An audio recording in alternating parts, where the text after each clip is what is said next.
You are watching NOVANOWN.TV, independent community media for Northern Virginia.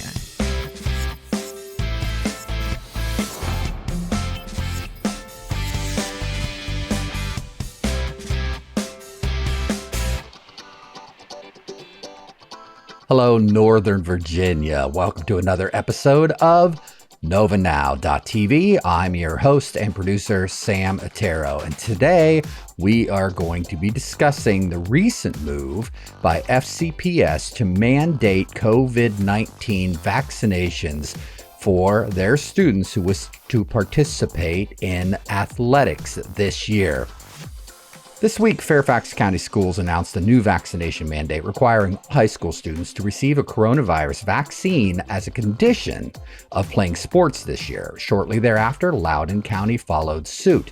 This is a significant move, not only because Fairfax County is the country's 9th largest school district, which makes this potentially precedent-setting, but also in terms of the questions that this mandate has brought to light. The vaccine mandate for athletics is nothing new, of course. Colleges and schools across the nation have been implementing similar policies, and in fact, the entire state of Hawaii is now taking this approach. But many are raising at least an inquisitive eyebrow about this move, and some are raising actually picket signs, asking questions including, is there a need for such a drastic move? Where did the order come from in the first place, and how was it implemented by the superintendent without even being voted upon by the board? And why the target on athletics? Why not band or school-wide for that matter? Next up on Nova Now, we are going to talk with a mom from Fairfax County about the new mandate. She says enough is enough with all of the mandates, not just the vaccine mandate, but there's more. She has many concerns, as do many folks, and she's stepping up, galvanizing support, and she's launching a protest against these and other mandates. Please welcome to NOVANOWN.TV, Missy Pratt. Missy, thank you so much for joining us this evening. We really appreciate you coming on the show to share your story and let people know about your protest coming up. Thank you, Sam. I appreciate you having me on. Thank you for the opportunity. Sure thing. Your event, Tuesday, September 7th, 1 to 2 p.m., out in front of the FCPS Gatehouse Adminstration Center. That's at 8115 Gatehouse Rd, Falls Church. Do we have that all correct? That is correct. Okay, so Missy, why don't you tell us a little bit about you? I understand we did a preliminary interview, and you told me that you've been living in Fairfax County for over 20 years, you and your family. Mm-hmm. You yourself have school-aged children, and you're quite a bit more than just a concerned citizen. You're a very concerned parent. What about this new policy pushed you to the point of jumping into local activism?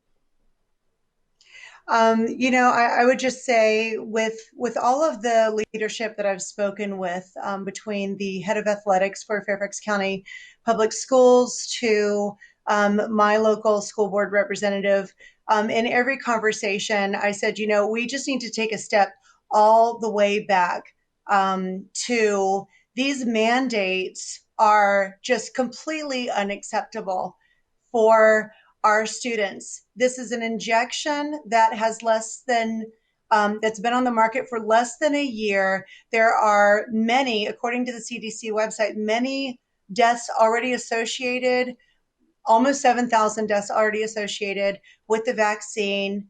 The risk and the increase risk of harm to especially this age group is so extraordinary, especially compared to the risk of death that's associated with this disease for this demographic, for our students, for high schoolers and even college students.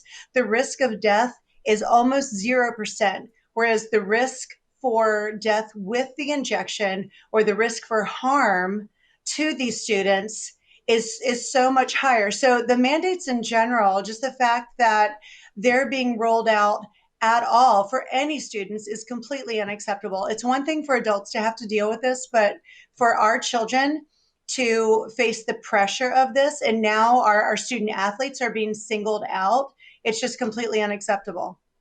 Now, I understand that you did reach out to the school system through official channels. Would you be willing to share with us the nature of those correspondences and what kind of feedback you received? Did you get any answers to your inquiries? Yes. So when this first rolled out on Monday, I did call the head of athletics for the school system, Mm-hmm. Bill Curran, and we spoke at length. I asked several questions.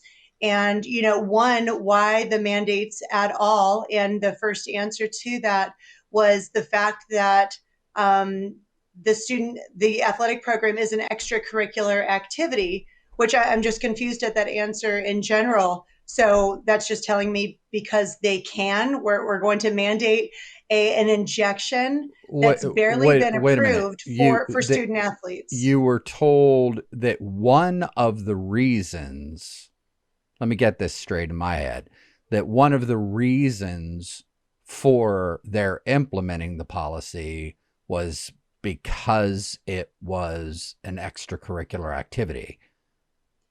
It's confusing. So because it's extracurricular, how did he justify that? What does that mean even?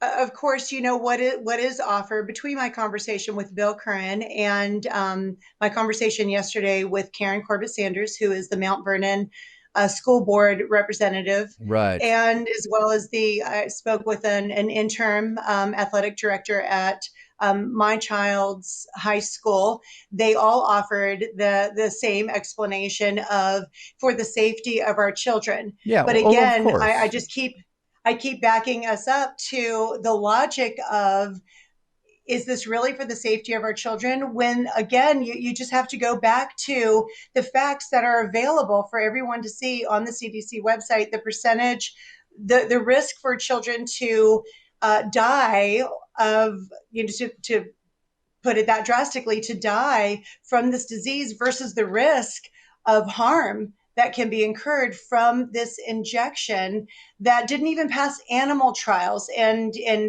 bypass the human trials to be on the market for less than a year, regardless of an FDA approval. This is a really risky injection and now mandated for our children. So the blanket statement is because it's extracurricular and because it's for quote unquote the safety of our children, but none of that makes any sense. So because it's extracurricular, you're just doing it because you can. Now, I was told that there have been outbreaks within the athletic community within different sports. So this is why they've chosen to go this route. And I asked the question, okay, so banned is not that any of these mandates are okay, but the band department, those students are not, they don't fall under this mandate. So I asked when a breakout an outbreak occurs within the band community, are they going to be mandated? Like where does this end for our children? Mm-hmm. And I just have to keep coming back to the beginning, coming back to the facts, coming back to the science that everybody is talking about. There's no logic to this. Yet our student athletes are being singled out, and really with the information that's being rolled out, really backed into a corner. And again, it's one thing for adults to have to face this kind of pressure at our places of employment, but now our children are having to face this pressure. It's just unacceptable. What sort of response did you receive to the inquiry regarding other extracurricular activities? Why specifically athletics? Was it because of the nature of the contact that was happening? That was not actually offered. The only thing that was offered were the two reasons: because it's extracurricular and because there have been outbreaks within the sports community. And I was told that band is considered co-curricular. So whether it's semantics or the jurisdiction that the FCPS leadership has outside of the school board, this was a decision made by Dr. Braybrand, our superintendent, and his leadership. The school board, as Karen Corbett Sanders confirmed, the school board did not have any decision making in this process. It was only the leadership. And again, the answers that they've offered thus far have been completely unsatisfactory. We're seeing the same thing up in Loudoun County. As you know, I believe it was 2 days later, Loudoun County Schools followed suit with looked like a template that they're running here. Same thing up there, and the superintendent made this happen without the board. There's an email circulating on Facebook that I noticed in one of the parent groups up there that from a delegate that was stressing that he's going to be pushing to have the full board vote on something to solidify or accept or negate this mandate that was put forth by the superintendent alone. Have you checked into the legality of that? I'm sort of flabbergasted, honestly, that the superintendent are on their own without board support chiming in, let alone a vote by the elected officials, could implement a policy that is so heavy.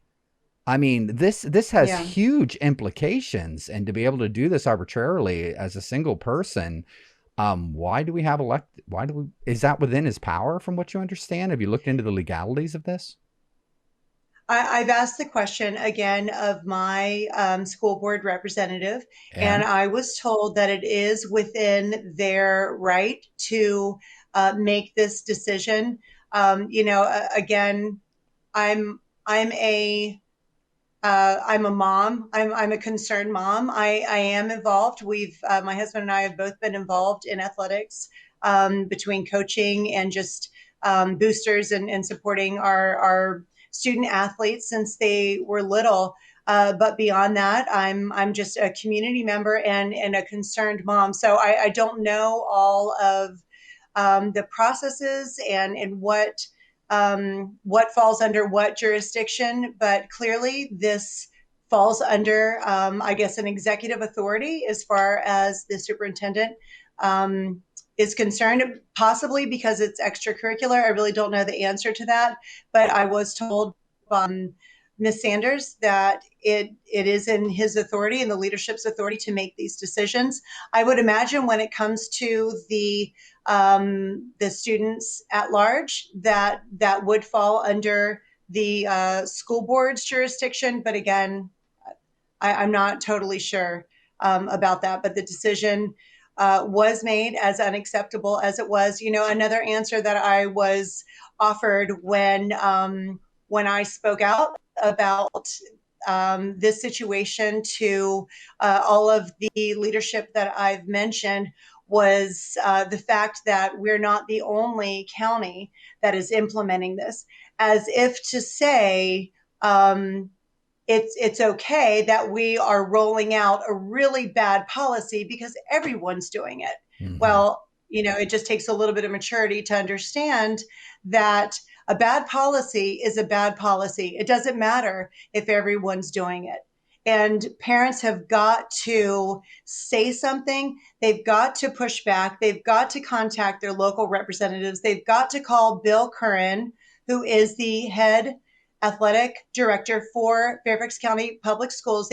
You've got to call your high school's athletic director. You've got to call the coaches. You have got to make your voice heard and say enough is enough. And no, we're not just going to say because now they're allowed. Okay, if we do decide to give them an option such as routine testing that, okay, well, thank you very much. Routine testing. Well, routine testing is invasive.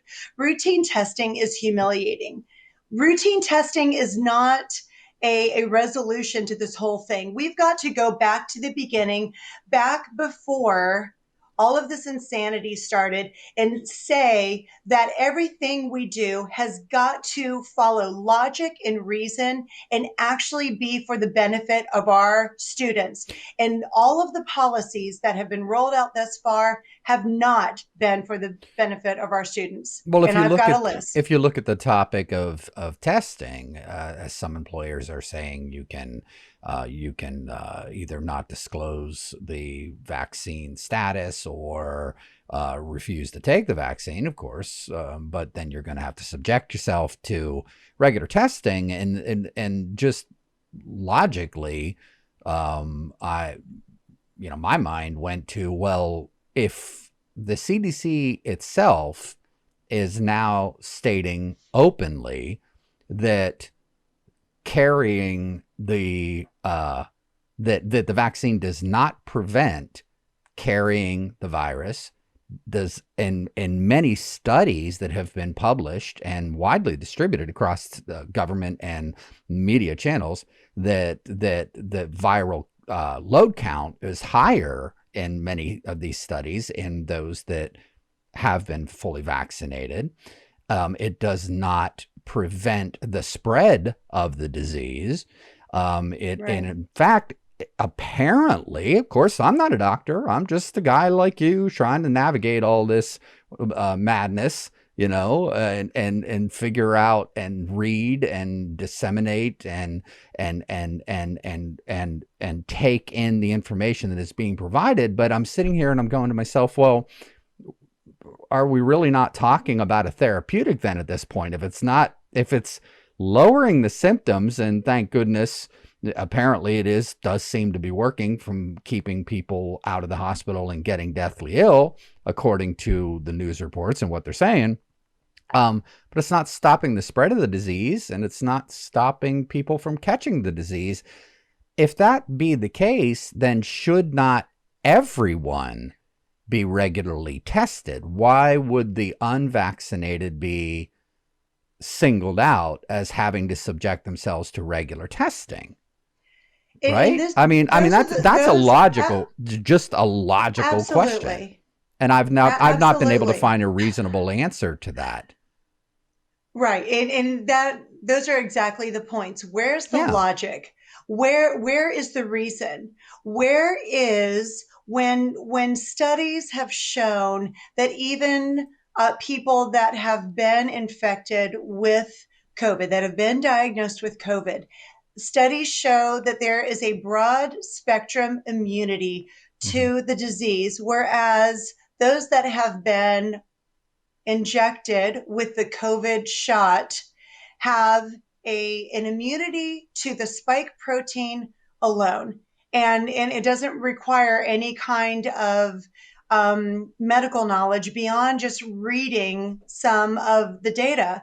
So what about, and I have asked this question, of course it falls on deaf ears, most of these questions do, but I don't care. I'm going to keep asking the questions, and I'm going to keep calling and standing up, because if we do nothing, what are we going to get? We're not going to get any results. So we have to say something. We have to do something. I'm going to keep asking the question, what about the natural immunity? What about the students that have already been infected with COVID? They have the immunity, because what they're saying right now is that the injection, that immunity only lasts for about 180 days. Ms. Sanders said that what she's read is about 8 months. Okay, so that's 2 more months than what is being said right now it's about 6 to 8 months of immunity. And then our students are going to be required to get a very risky injection every 6 to 8 months in order to play the sport that they love. And, when you and I were talking earlier, I said, I've got some guts. I've got some resolve. I've got some nerve, to put myself out here like this, but not everybody does. Not everybody has the the emotional maybe bandwidth, or the they don't feel like they know enough, or they don't feel like what do they have to say? What are they going to say when they call their representative? What are they going to Sure. say when they call Bill Curran? What are they going to say when they call their athletic director? So they're scared. I'm getting messages from parents, and this is going, this is blowing up just after one day. I just put this out about, maybe 36 hours ago, that we're going Right, to right. Well, hold this I rally learned next about it Tuesday. after it was one of the next things I wanted to talk with you about was how overwhelming all of this is. I mean, as you know, well, let's talk about partnerships and then we'll go here. Yeah. For your event on Tuesday, you've received support from a variety of groups, namely the Nova Parent Alliance, the Open FCPS Coalition, Save Our Commonwealth, Fight for Schools, and many others. You can talk about them if you'd like and what kind of support you're receiving. These various groups and parents as individuals have been speaking out very loudly. Of course, it's put Nova, in particular, Loudoun and Fairfax County, right in the epicenter of a national, I'll just say it, a parent revolt against school boards for a variety of different reasons. And there's broad spectrum of issues, as we all are aware. Now we're adding this on top of all of the consternation and conflagration that has been going on.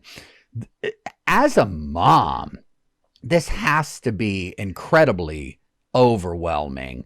And I can't imagine, my daughter is 22 now. I can't imagine having a school-age child at this point. How are your kids doing with all of this? And tell us a little bit more as this lightning rod for this new movement that is popping up and going to kick off on Tuesday. What kind of feedback you're receiving from the community? Yeah, and just the groups that you mentioned, the parent groups. I'm really late to the game. I have Sure. to. All the groups that you've mentioned, they have been.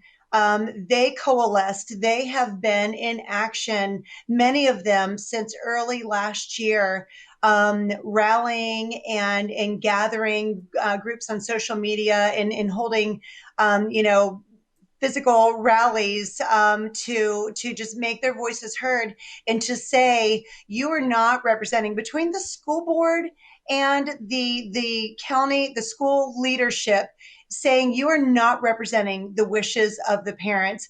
We are representing the wishes of the parents, and we're not going to stand for our children being pressured and manipulated and coerced into, you name it. And again, I have a list. I know that we want to keep this recording short, but you're pressuring our students. We have no idea the lasting impacts of what this last year and a half is going to have on our students. So yes, I'm a super concerned mom. I just have the last of our four kids in school.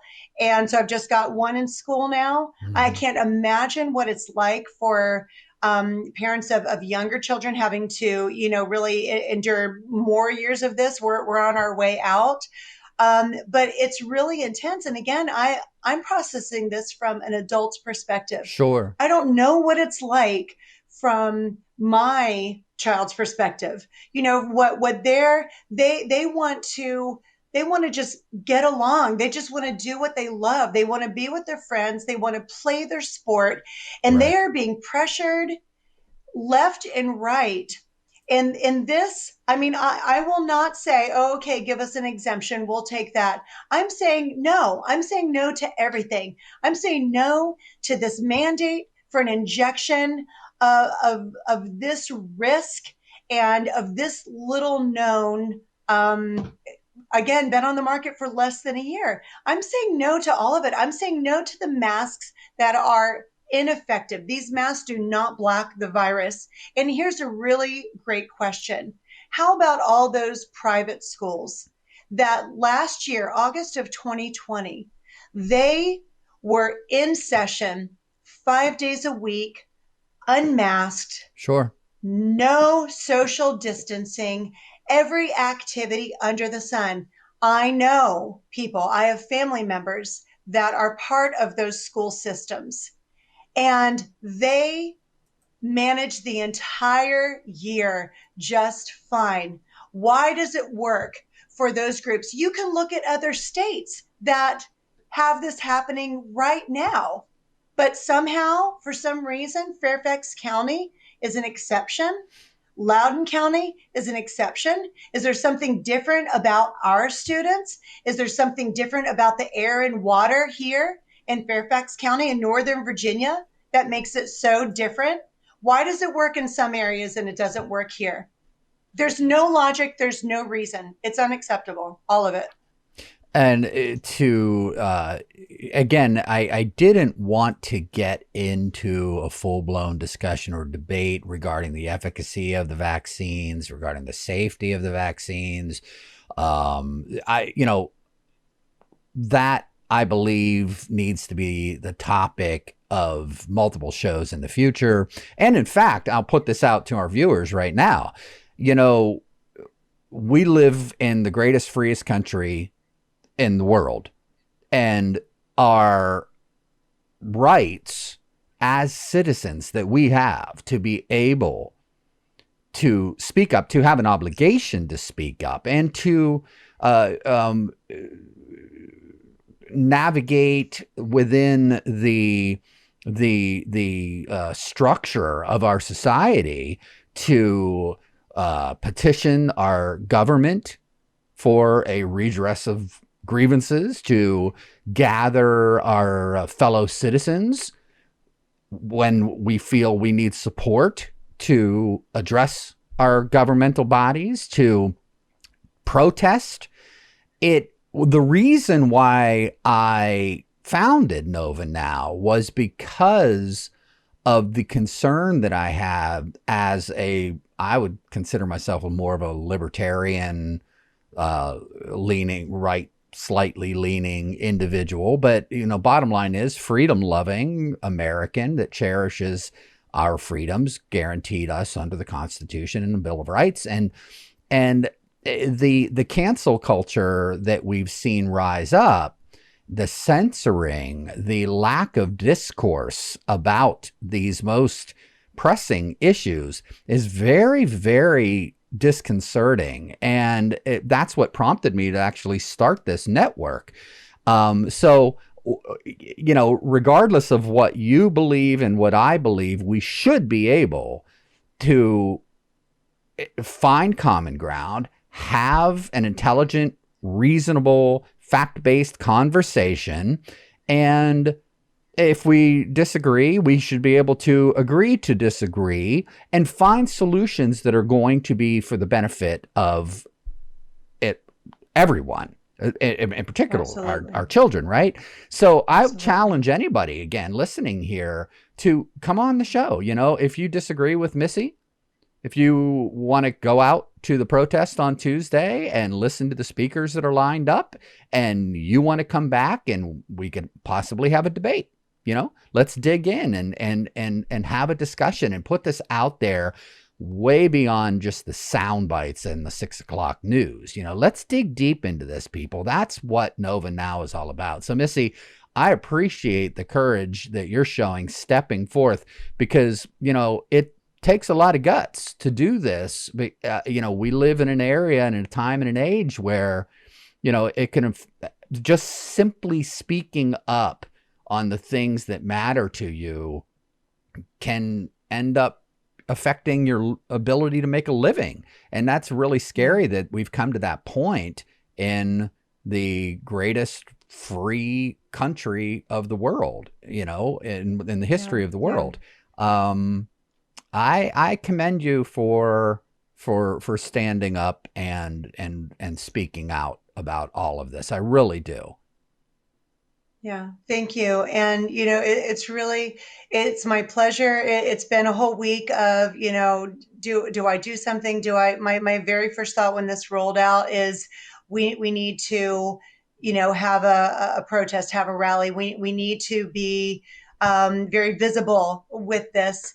And I was going back and forth, and a friend said something to me that really confirmed the matter for me. And she and her family happened to live overseas. They've been missionaries for years. Mm-hmm. And she said, "You've got to keep going." She said, "I'm cheering you on. I'm praying for you. You've got to keep going. Let me tell you what life is like where I am. You have got to fight where you are." And that was so convicting to me, and it was so confirming at the same time that we have to, if we're just looking for a comfortable life anymore, then we're going to say, sure, my kids can wear the mask. Okay, fine, they have to get the vaccine. But then where does it end? Where does it end? And we all have heard the stories, that have been circulating about all the horrific things that have happened, throughout the last century. And without going into all of those, where does it end? We have to say no, and we have to say it now.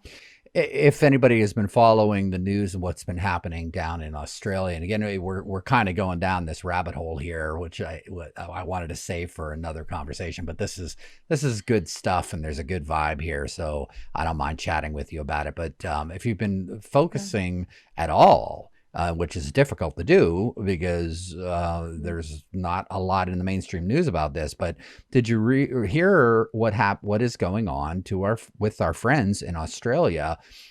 Very much an authoritarian nationwide crackdown. It's beyond. And it's beyond Orwell, what's happening down there.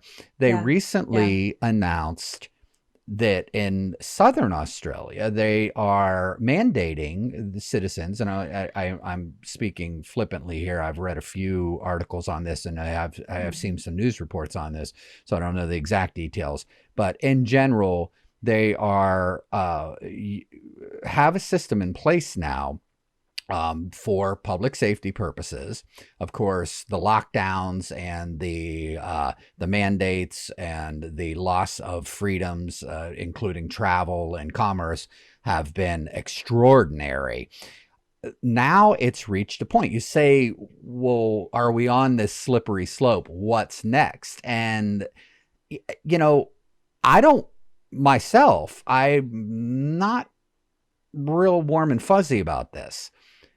You have to put an app on your phone, and you get text messages from the governing authority telling you that it's time for you to check in, and you need to stop where you are, snap a picture of you in your surroundings, send it to them to notify them as to where you are, and if you are in an unauthorized place, if you are in a place, in a space that you have not been permitted to be in, whether outside of your circle, you're not where you're allowed to be, they will dispatch police to find you. Now, I know. Listen, I know some of you folks are sitting there looking at this going, okay, Taro, you got your tinfoil hat on, you're going down the rabbit hole, people, look, what's happening? I'm not making this stuff up. This stuff is happening. If you thought a year and a half ago that we would be where we are right now, okay, that where we were a year and a half, and you could have projected it forward that we would be where we are right now, we have very legitimate, very real reasons to be deeply concerned as to what next, what now. So this protest on Tuesday, you're saying that you're wanting to push this. This isn't just about the vaccines for athletics. This goes way deeper, way bigger. You're saying enough is enough is enough. I get that. Yeah. I understand where you're coming from. I think that there's people that are going to be listening that are going to be saying, right on, sister, I'm with you. Others maybe a little bit more pragmatic and going, well, wait a minute here. We don't have to go hog wild. Maybe we can still utilize, like some school districts are doing, masks by choice, whatever, that we can find a common ground is my point. But other folks. What you just said, choice is the operative word. Right, exactly. Choice But then there's the other folks word. that are, look, I found out after the fact, and I wished that I had known about this beforehand, but there was a protest here in Fairfax just the other day, and I missed it, that parents were out there asking for and advocating for mandates. And I found out about it after the fact. I was wishing I could have went out and talked with some of them, because I would like to know, parents, citizens, community leaders out there that believe these types of mandates are a good thing. I want to hear from you. I mean that. I really, truly want to hear from you. And I want to have a rational discussion on these most important topics. So I guess my question to you, to challenge you a little bit here, you're saying you want to end all of these mandates, right? But the reality of the situation is, and however far you want to take your belief in the numbers that are given to us, there is still a disease out there. There are still major problems. There are school systems reported being shut down. Look at this. This is an interesting story. Duke University, right?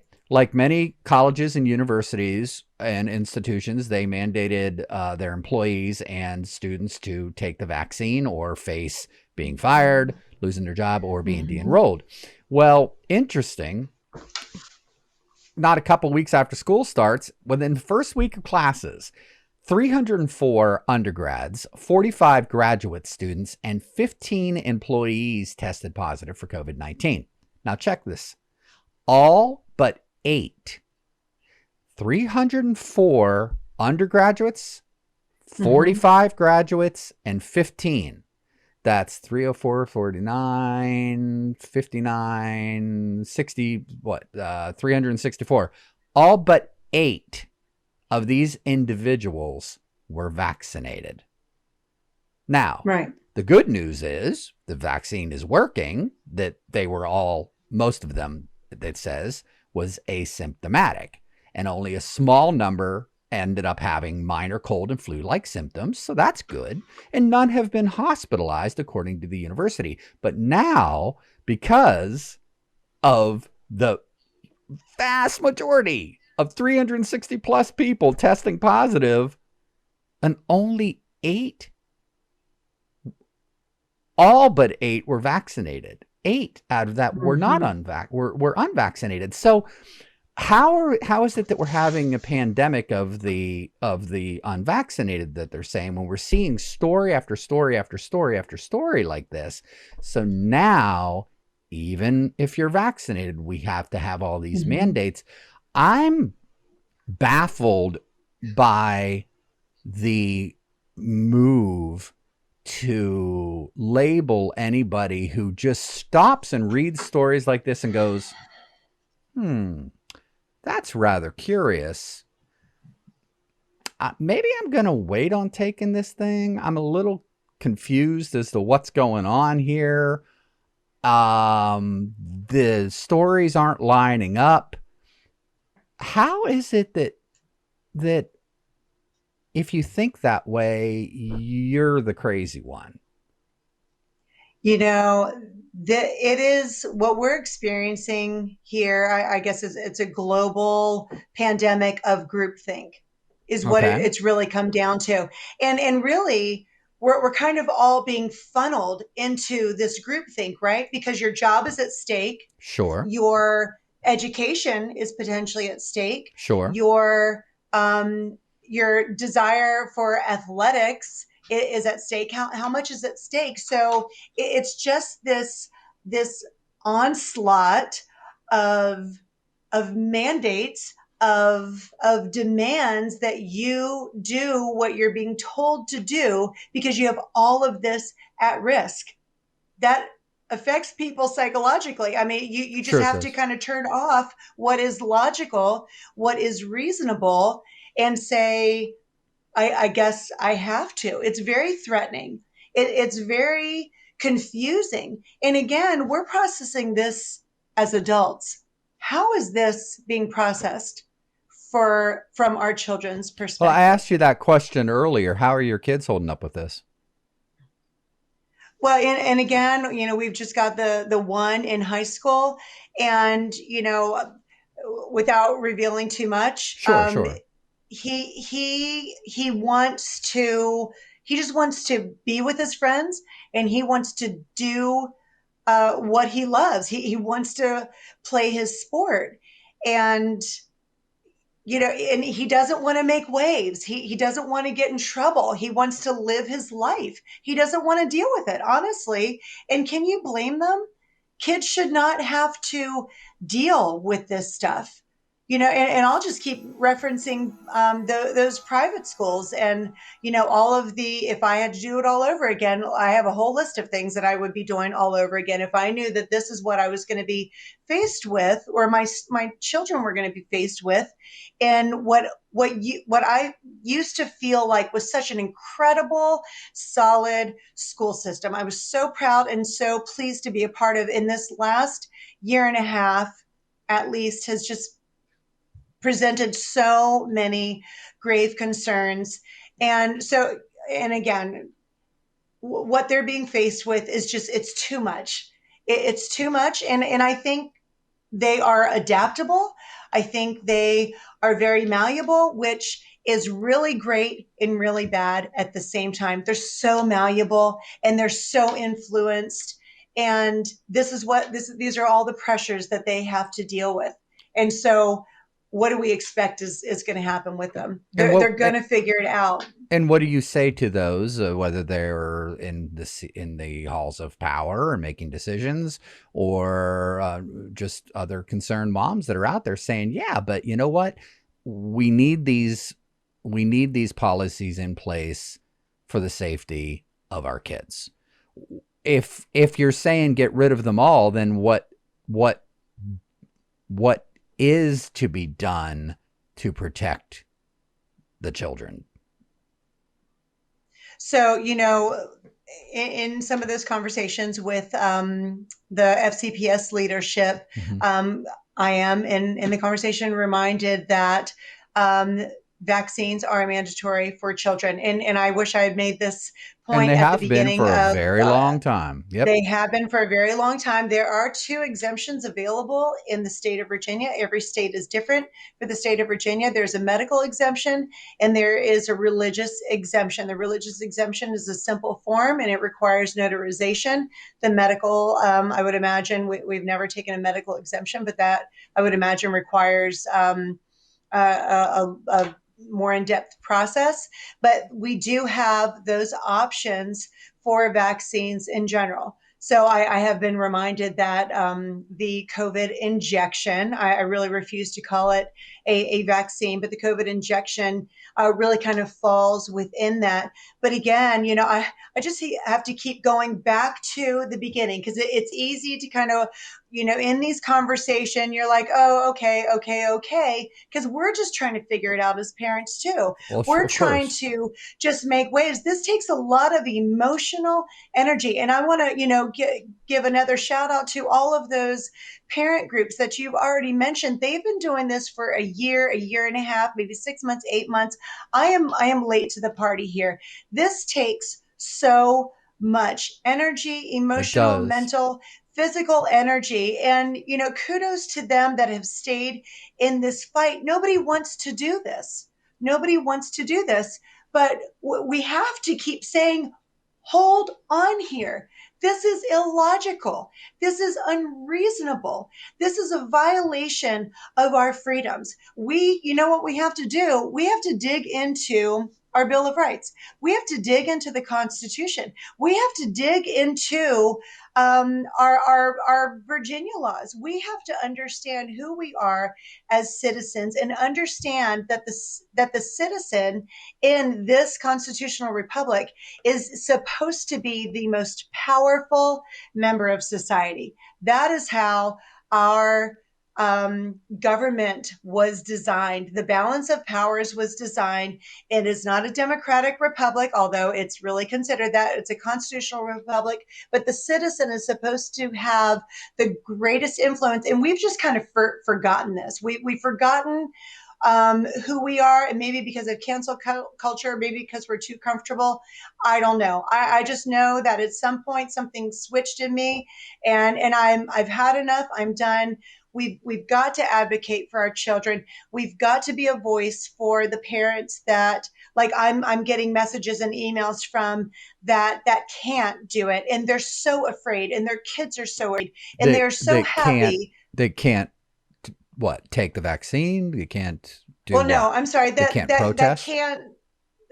Well, I guess anybody could protest, but maybe they don't have it within them. Maybe they're Okay. Okay, that's afraid. what I was asking. Maybe they're afraid for their job Sure. if they were to get out there, put themselves out there. Sure. So whatever the can't looks like, they are looking to other people for help. They're asking, what can I do? Will you be, a voice for me? And, I don't know, but they're looking for some answers. They're looking for some help. The school system is not giving it to them. The school board is certainly not giving it to them. Somebody has to be an actual voice for these parents. And back to, I certainly don't want to evade the question that you asked me about. What about the safety of our children? Yeah. And we just always have to go back to this square one. COVID is very real. I've been diagnosed once. I had it last year, and we are convinced that early in 2020, when everybody was talking about this horrendous flu, we had that horrendous flu. We're convinced that that was COVID-19, although not diagnosed because they didn't have a name for it then. So I've been diagnosed once, pretty certain that I've had it twice. It is for real. I understand the validity of it. I just helped care for some family members that were gravely ill from this, and it's very serious. The older you are, I understand. I've seen it firsthand, 65 and over. It's really, really serious. And say what you want to about the vaccine for there. I'm not even going to go there. I am saying that you've got to go back to what is the logic for this age group, because this is what we're talking about. We're talking about our children. We're talking about our, God forbid they start approving this for 15 and under, which I'm sure they're on that trajectory to do. But for this age group that it's supposedly approved for right now, we've got to go back to, what do the statistics show? What is the risk? And we all know that COVID is here to stay. We've got all the variants. Now Mu is out. COVID variant Mu is now available. This has turned into, and this is not just hyperbole, that you'll hear everyone say this that understands, what's happening with this virus. This is the new common cold. This is the new flu. It's here to stay. Sure. And the vaccination, again, this is a scientific proof to this. The vaccination has been driving the variant. So they say that the unvaccinated have been driving the additional cases. That is not scientifically true. The vaccine has been driving those variants because these viruses are smart, and they mutate and they evolve, and we're going to have all of these variants. And Mu apparently is the next one. So when are those boosters going to end? When are the mandates going to end? We just have to go back to the logic of this. We have to go back to the reasonability of this and the rights that we have. You know what? I care about the entire world. What I care right now is about America. I care about Virginia. I care about Fairfax County. I care about what is happening to me, to my family, and to my children. Well said. Well, let's remind folks, Tuesday, September 7th, 1 to 2 p.m. at the FCPS Gatehouse Adminstration Center, 8115 Gatehouse Road, Falls Church. And I'll be out there with my mobile rig, doing some live streaming and getting some interviews. Do you anticipate any sort of counter presence there? As I said the other day, there were parents protesting, asking for more protective mandates to be put in place. Have you received any sort of feedback about that? Do you welcome having a discussion with those that may want to counter your stance? I am always open to a conversation, a debate.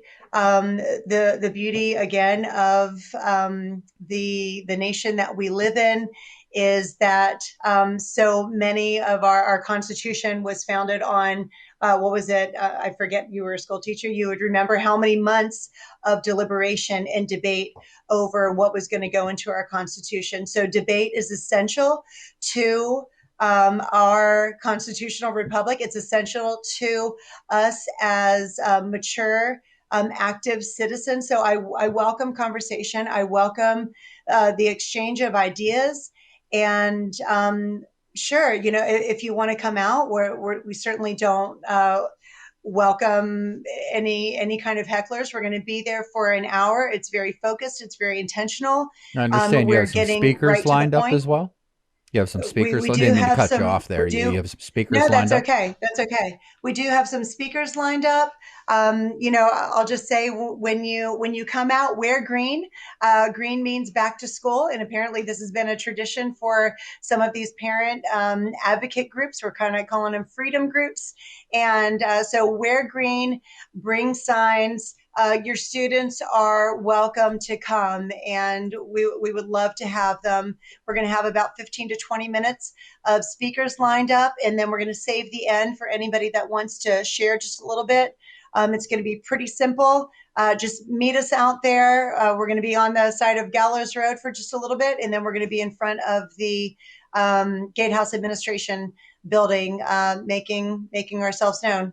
Hoping So, to have some Missy, media out what's there. your end And game thank you, then Sam. with this? What's your end game with this? What do you want to see the school board take action to end what mandates in specifics?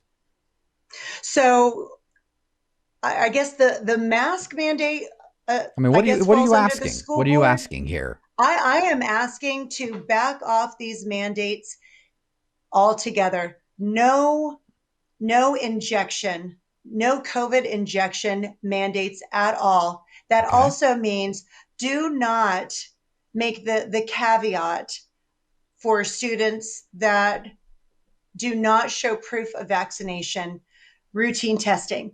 That's not acceptable at all either. No more mask mandates. The data does not support the masks. There's plenty of data for all of the germs that are collected in the mask, in the rebreathing of those germs, and the harm that incurs. So stop the mandates altogether. These mandates apparently fall under different jurisdictions, some under the school board, some under the leadership of the county school system. Sure. Again, I'm thinking that And some coming down from the state as well. Sure. Right. And the state, that's a different story. Yes, it is. Altogether. What rolls out of the governor's office, how many executive orders, I lost count at some point. That's a different story. But we have a school system that is clearly very capable of making decisions on their own, and they need to hear from parents of what is acceptable and what is not acceptable. That's the end game. Stop the mandates. There we go. Just So, stop. if people want to get hold of you between now and Tuesday, do you have a preferred mode of communication? You can DM me on Facebook or Instagram. Pretty easy to find. Missy Pratt on Instagram, And then on Facebook, haven't had to share this like ever. So I'll put the graphic below your I'm video here. So just Missy Pratt. I think you'll probably be able to find me. I'll go ahead and put that up there. Yeah, just DM me. Okay, great. Listen, well, we wanted just to do a quick 10-minute quick interview to let people know about the movement that is sparking off here and the protest that is being planned on Tuesday, and to know the lady behind it. And we ended up getting into quite an in-depth conversation. And again, I will simply say, folks, whether you agree or disagree with the points that were being made here, you have a different take altogether. If you would like to come on Nova Now, this is your network. If you would like to come on and have a spirited debate and discussion on this topic or any topic, you are absolutely more than welcome. That is why we are here. So, Missy Pratt, thank you so much for coming on, for your passion, for care. You obviously care about your kids, and you care about your community, and you love your country, and God bless you. Best of luck to you. I'll come out on Tuesday with the camera rig, and we'll cover this as a news event. And let's hope that something positive comes from it. Missy, thank you so much. Any closing thoughts? No, I just really appreciate the opportunity. Thank you for supporting this this rally. I don't know if it's a movement. Hopefully, maybe it is. Whatever it takes to stop these mandates and truly return policies that are actually beneficial to the well-being of our children. So I'm grateful for the opportunity. Thank you, Sam. Okay. It was good talking with you. Appreciate it. God bless you. Have a great weekend. Thank you. You too. All right, take care. Okay, there you have it. And again, the invitation is out there for anybody that is interested in coming on Nova Now and having a discussion, debate.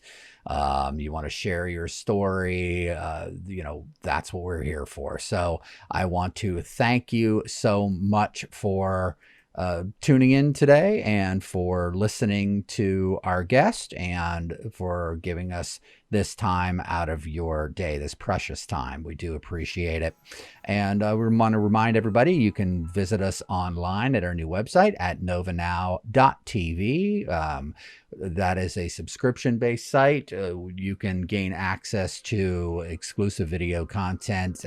We ask that you subscribe to 2 different levels. You can become a supporter at $15 a month, and it helps to keep this project going. We are doing this sans advertisements. I don't want to be beholden to local ads, so I have decided to go with a subscription-based model. So if you are interested in supporting the network, you can continue to do so that way. Otherwise, there's a free subscription that you get some of our core content, and it's free. Just sign up and you get our newsletter, and you can choose from one of those options on our new website at NOVANOWN.TV. You can also leave us a tip for a story or a suggested guest there as well. So that's it for this episode of Nova Now. Again, my name is Sam Otero, coming to you from my home studio in beautiful Fairfax County, Northern Virginia. You've been watching Nova Now. I'm Otero, and I'm out. Peace.